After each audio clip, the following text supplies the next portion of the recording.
Today we're going to talk about fireworks safety in your pets. The number one tip that I have for you today is keep them indoors. You want to keep them safe and keep them in a soundproof room. The number two tip I have for you is create an area. I call our area the Thunder Room. It's soundproof. It's dimly lit. Excuse me.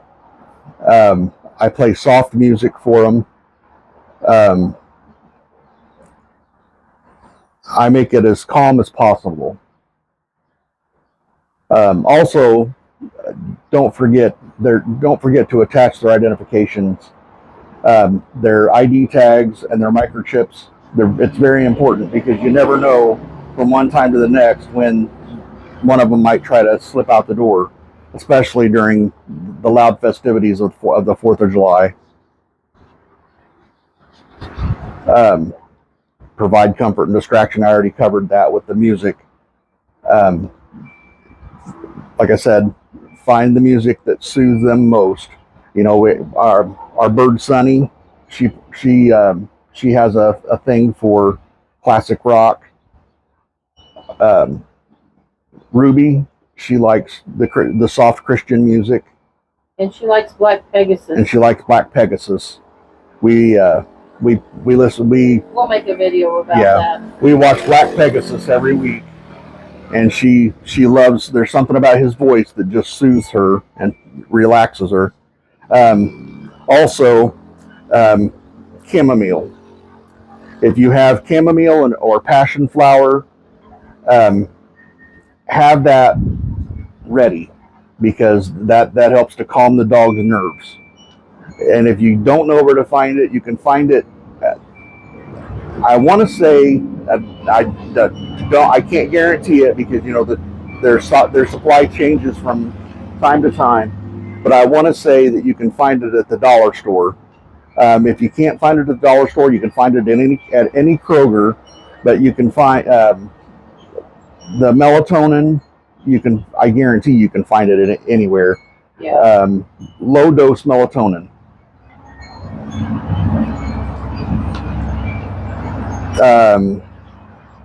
As long as you stay calm, they'll stay calm. So you want to try and stay as calm as possible. Pet them. Soft voices. Soft touch. Don't get overly excited. Desensitization training. I worked with Thunder. I worked with Ruby. I worked with multiple dogs over the years on desensitization training. You got to get them used to the loud noises. In simpler terms, exposure therapy. Yeah, the car backfires. You know, all of that stuff. Out in the country, you know, when we first brought Thunder home, when we first moved back to Indiana from Florida, we lived out in the country, and Thunder was, you know, that was one of the things. That was why he was a reject, and why we wound up with him was because he wasn't a good hunting dog because he was scared of the gunshots. Well, you know, we worked with him, and we were able to turn him into a service dog. It takes time and patience. And now we have Ruby that loves the sound of motorcycles. Yeah, and we worked with Ruby the same way. Let's see. Plan ahead for potty breaks. You don't take them out during the festivities. You know, take them out prior to the firework displays. Exercise them. Take them out. Wear them out. Talk to your veterinarian. You know, call your veterinarian prior to, you know, setting out to your celebrations. See what they recommend. Maybe they have, you know, something that works better for your dog. Because some dogs don't respond to melatonin and valerian root. You know, some dogs need something a little stronger. The 4th of July, you know, it's a trial and error. Some pets handle the challenges well, some pets don't. You just have to, you know, go with the flow. And we had to come up with all of this because of an incident with Thunder. The second 4th of July, we had him when he got so scared that he hyperventilated. Yeah, it was bad. We had to cuddle with him on the couch. And he was like that during thunderstorms too.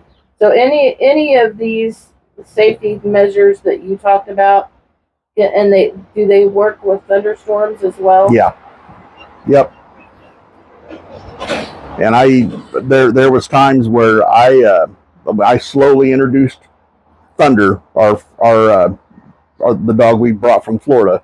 I slowly introduced him to, you know, I gently introduced him into the environment where the thunderstorms were concerned, because that was a whole issue in itself.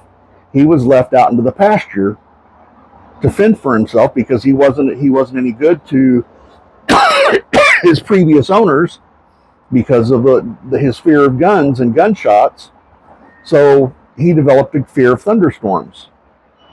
So I had to work with him through that fear to show him that there wasn't anything to be afraid of. That's the good thing about us having a porch like we have, is because barring heavy winds, strong winds, we can sit out here on the porch during a thunderstorm. And never put your dog out and not be out there with them. It's a safety issue. Your dog feels like it's been abandoned. You know, how would you feel if you've got to think of it this way. Your dog has the mentality of a child. Would you put your child out there by themselves? Okay. Would a responsible adult put their child out there by themselves? Let me rephrase that. Yeah. But this will give you something to think on. And I hope you guys all have a happy and safe 4th of July. And please take care of your pets. God bless America. And keep in mind that there are those out there that have PTSD, and check on your elderly family members and those that have PTSD. Your veterans. Yes, and your veterans. Thank you, and we'll see you again.